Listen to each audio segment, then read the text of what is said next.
श्रावण मास महात्म्य का 19वां अध्याय। एकादशी व्रत एवं द्वादशी व्रत।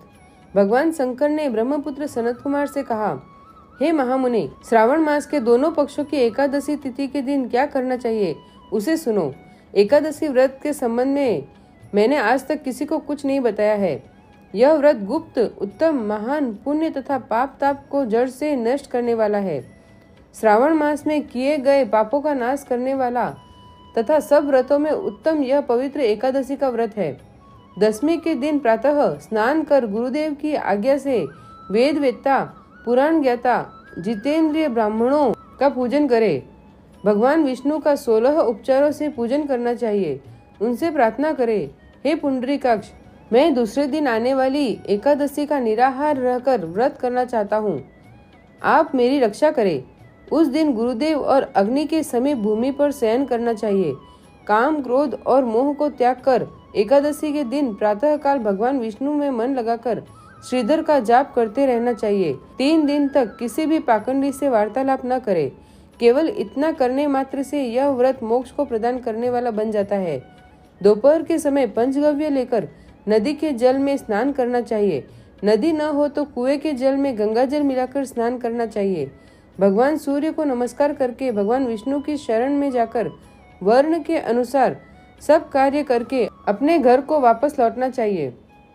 घर आने पर श्रद्धा तथा भक्ति पूर्वक भगवान विष्णु का अर्चन पुष्प, दीप, धूप आदि से करना चाहिए।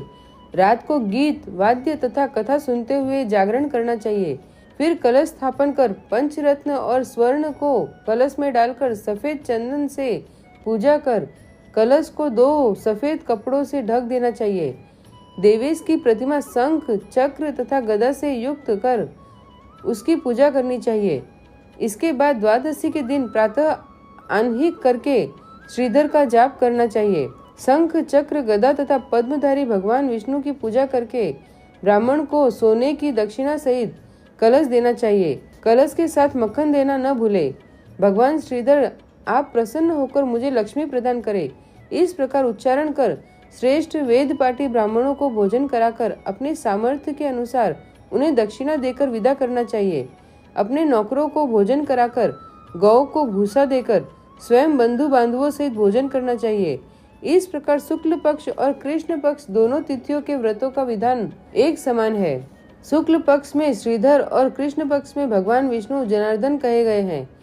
अब मैं तुम्हें द्वादशी के दिन भगवान विष्णु के निमित्त पवित्रारोपण के संबंध में बताता हूँ। हे तात, इसका अधिकारी कौन है यह जान लेना भी आवश्यक है। ब्राह्मण, वैश्य, क्षत्रिय, शूद्र और स्वधर्म स्थित जनों को भक्ति द्वारा पवित्रारोपण करना चाहिए। स्त्रियों तथा शूद्रों को केवल नाम मात्र द्वारा श्री हरि का पूजन करना चाहिए। सतयुग में मणि का, त्रेता युग में स्वर्ण का, द्वापर युग में रेशमी तथा कलयुग में सूत द्वारा पवित्रा का निर्माण करना चाहिए। सन्यासियों को मानसिक पवित्रारोपण करना चाहिए। पवित्रा को बांस के पात्र में रखकर उसे साफ वस्त्र से ढककर भगवान श्रीधर के सम्मुख उसे रखकर कहना चाहिए, हे प्रभु, मैंने अपनी क्रियालोपार्थ पवित्रा को ढका है। हे देव, मेरे काम में विघ्न न हो। हे नाथ, आप मुझ पर दया करें। आपको मैं इस पवित्रा द्वारा प्रसन्न करना चाहता हूँ। हे देवेश, आज से लेकर वर्ष भर तक व्रत नाशक काम, क्रोध आदि न हो। आप तब तक मेरी सुरक्षा करें जब तक मेरा व्रत पूर्ण हो। कलश पर बांस के पात्र में रखे पवित्रा की नम्रता पूर्वक इस प्रकार प्रार्थना करनी चाहिए, हे पवित्रा, 1 वर्ष तक किए अर्चन से प्रसन्न होकर आप विष्णु लोक से यहाँ आई है, अतः आपको नमस्कार है। हे देव, विष्णु तेज से उत्पन्न रमणीय तथा पापनाशक सब इच्छाओं के प्रदाता आपके शरीर में पवित्रा को धारण करता हूँ। हे देवेश, हे पुराण पुरुषोत्तम, आप मेरे द्वारा आमंत्रित है, अतः आपका पूजन करता हूँ। आपको नमस्कार है। हे देव, कल प्रातः आपके निमित्त इस पवित्रा को अर्पण करूँगा। इसके बाद पुष्पांजलि देकर रात्रि में जागरण करना चाहिए। एकादशी के दिन अधिवासन कर द्वादशी को सुबह पूजा करे। गंध, दूब, चावल तथा हाथ में पवित्रा को ग्रहण कर कहे, हे देवेश, आपको नमस्कार है। इस पवित्रा को आप स्वीकार करें। 1 वर्ष तक पुण्य फलप्रद पवित्रा से निवेदन करें। आप मुझे पवित्र करें। हे देव, आपके सुप्रसाद से मेरे से जाने अनजाने जो पाप हो गए हैं उन पापों से मैं पवित्र हो जाऊं। मूल मंत्र द्वारा पवित्रा को संपुटित कर नैवेद्य देना चाहिए। मूल मंत्र से अग्नि में घृत तथा पायस द्वारा हवन करना चाहिए। इसी मंत्र द्वारा पवित्रा को विसर्जन करके कहे, हे पवित्रे, 1 वर्ष तक किए मेरे अर्चन को सविधि परिपूर्ण करे। हे पवित्रे, विसर्जन हो, विष्णु लोक को लौट जाए। इस प्रकार कहकर उसे ब्राह्मण को दे दे या जल में विसर्जित कर दे।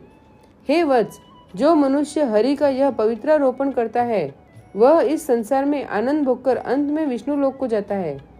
बोलो श्रावण मास महात्म्य के 19वें अध्याय की जय। श्री राधे कृष्ण।